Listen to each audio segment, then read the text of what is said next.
What is up, guys? Welcome back to the channel. This is Dr. Hamstang, and today we will be comparing two of arguably the best flagship phones you can get in 2023. And of course, I'm talking about the Galaxy S23 Ultra, and of course the other one, which is the iPhone 14 Pro Max. So today what I'm going to do is of course go through the key specs and features on both of these two phones, and of course share with you my thoughts and my opinion after using both of these two phones as my daily driver. So yes, without further ado, let us just get right into it.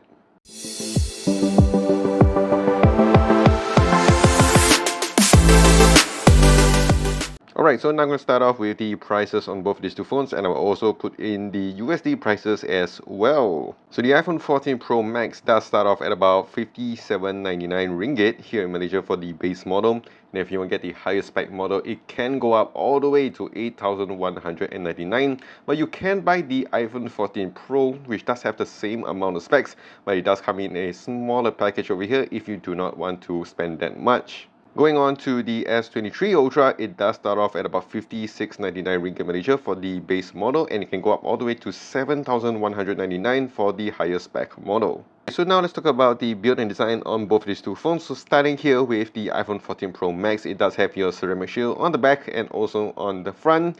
And if you look on the sides here, it does use a stainless steel frame. It is of course made out of a very good sturdy material, and it does have your squared edges on the sides, making it quite comfortable to rest in your hands. And on all four corners, they do have that curve there, so it does rest on your palms very comfortably on your hands.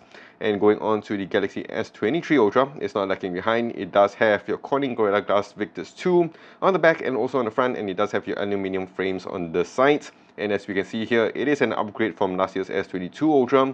It does have these more squarish sides over here, make it very comfortable to hold, and it does have a slight curve on the sides here, which makes it more comfortable to hold compared to the iPhone 14 Pro Max. But of course, if we go on to the four corners over here, it is of course very squarish, so you're going to put it on your hands or in your palms, it is going to be a little bit painful. And if you talk about the weight, definitely the iPhone 14 Pro Max weighs heavier. So now let's talk about the button layout on the iPhone 14 Pro Max. So it does have the power button on one side, and we also do have the volume rockers and the silent switch on the other. And if we go on to the bottom there, we do have the USB Lightning port. And we also have the stereo speaker setup and also your SIM card tray slot as well. Now going on to the Galaxy S23 Ultra, all the buttons are pushed to the right side here. So we have the power button and volume rockers, and moving down bottom, yes, we do have that stylus S Pen over there. We also have the USB-C for charging, and we also have the stereo speaker setup, and of course the slot for your SIM card tray. So a few common features that we do have on both of these two phones, which I'm just going to skip through this, is the fact that they both have an IP68 rating, they have Bluetooth 5.3 and also Wi-Fi 6 compatibility. Okay, so now let's talk about the displays on both of these two phones. So yes, they are flagship phones, so they come with top of the line displays. Both of them do have your 120Hz AMOLED display. Of course, they do have the LTPO3 panel as well, so it's able to change the refresh rate from 1Hz all the way to 120Hz to save on the battery, which we are going to talk about in a little bit. Of course, with the iPhone 14 Pro Max, it does have a peak brightness of 2000 nits, whereas on the Galaxy S23 Ultra, it does have a peak brightness of 1750 nits. To be honest, after using both of these two phones as my daily driver, especially here in sunny Malaysia, I do find that actually the S23 Ultra does have the brighter display, especially under harsh conditions here in Malaysia, and I really do like the displays on both of these two phones. I mean, they get the colors really nice, very nice punchy colors, accurate as well, and of course very vibrant. So watching content here, going through your social media is really nice on both of these two phones. And of course, we don't talk about the speakers here. Both of them do have your stereo speaker setup, both of them very loud and very clear. There isn't a clear distinct winner between both of these two phones, but if I had to give one, I would just lean slightly towards the Galaxy S23 Ultra. It does feel a little bit louder compared to the iPhone 14 Pro Max, but this is not a real deal breaker on both of these two phones. Other than that, we talk about the haptics on both of them when it comes to gaming and of course just using the keypad, going through some of your gestures. I do like the haptics that you can get on both of these two phones.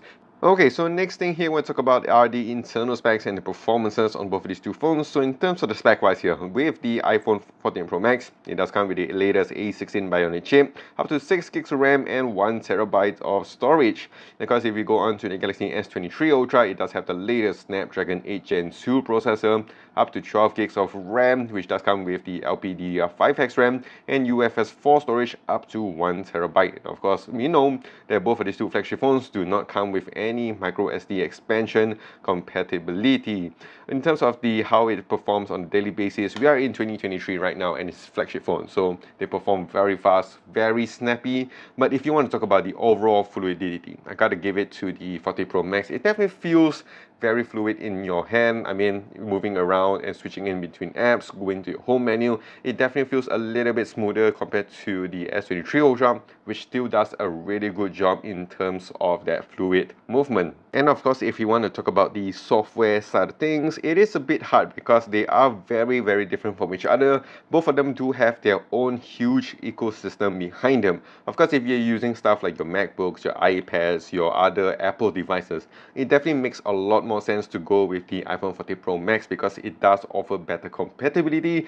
Well, of course, if you're using other Android devices, or maybe you're using a Samsung tablet, a Samsung Watch, or the Galaxy Buds, or you're using something that's Android compatible, definitely it makes more sense to go with the Galaxy S23 Ultra because it's easier to pair this up with your phone. Of course, both of them do have a lot of features. Both of them have the Samsung Pay, Apple Pay, which is of course rolling out in more countries, especially here in Malaysia. But when it comes to all that features, I do like it more with the Galaxy device. They have like Samsung DeX, we also have the Edge panel, a lot of things, and it's a really heavy duty phone. But I do know a lot of people likes to just use the phone as it is and they want the simplest experience ever, and I think that's where the 14 Pro Max does fit in. I mean, it is just like a basic phone in the sense that it does get the job done, so it's very easy, and I do see a lot of people using this phone because, you know, they don't have to worry about doing too many things. Well, of course, with Android, you know, it's just way, there's no limits to what it can do. And of course, we cannot put aside the S Pen as well because it does come with the S23 Ultra, which of course is a huge feature, especially if you guys are into a lot of your artwork, a lot of note taking. That one here definitely helps a lot with the Galaxy device. When it comes to performance, the main differentiating factor over here I want to talk about is the battery side of things, because Apple has been dominating this section over here for the last 2 years, I would say, maybe even 3 years since the iPhone 12 Pro Max, and they've shown that their battery performance has been amazing, lasting more than a day. And yes, I've used the 14 Pro Max. It definitely gives me a full whole day of battery over here, which I don't have to worry about it.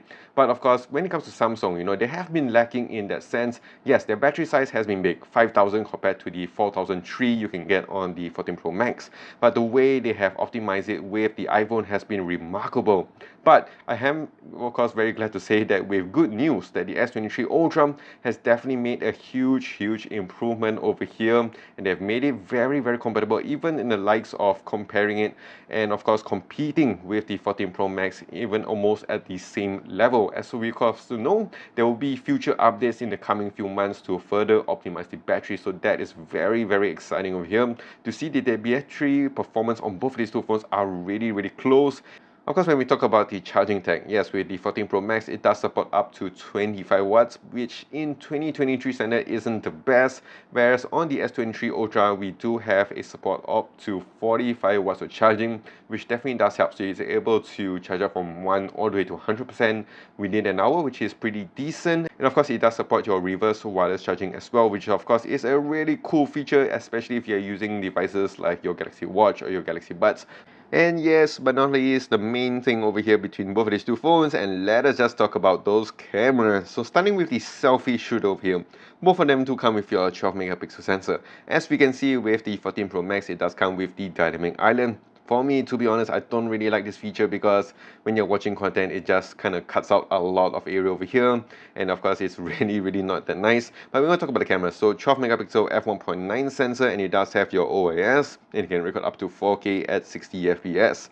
Going on to the S23 Ultra, it's sort of a downgraded compared to the S22. It does come with the 12 megapixel f2.2 sensor with dual autofocus, and it can record also up to 4K at 60 FPS. And now let's move on to the rear cameras over here. So starting with the 14 Pro Max, it does have a triple camera setup, starting with a 48 megapixel f1.8 sensor with dual autofocus and an OIS. And it does have a 12 megapixel f2.8 sensor, which is the telephoto, and it does have your dual autofocus and OIS, and it does offer up to 3 types of optical zoom. And lastly, we have the 12 megapixel f2.2 sensor with 120 degrees field of view. And we do also have a TOF 3D LiDAR scanner to help with that depth effect when you're taking portrait shots. And of course, we have the S23 Ultra here with that quad camera setup, starting with a massive 200 megapixel f1.7 sensor here with laser autofocus, dual autofocus, and OIS. And of course, we have the dual telephoto lenses of here, both at 10 megapixel, one at f4.9 and f2.4. One can offer up to 10 times and 3 times of optical zoom. And lastly, we have the 12 megapixel f2.2 with an 120 degrees field of view, and that is the ultra wide lens, and it does also have your dual autofocus and the super steady video feature. Both of these two phones can record up to 4K at 60 FPS, but of course with the S23 Ultra, it can record up to 8K at 30 FPS. Now let's check out some shots I've taken with both of these two phones and see which one would come out on top. And yes, don't worry about this because I am taking out the lens protector you can find on the 40 Pro Max to take these shots.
Alright, so we have reached the end of this video, and of course the ultimate question is which one to get.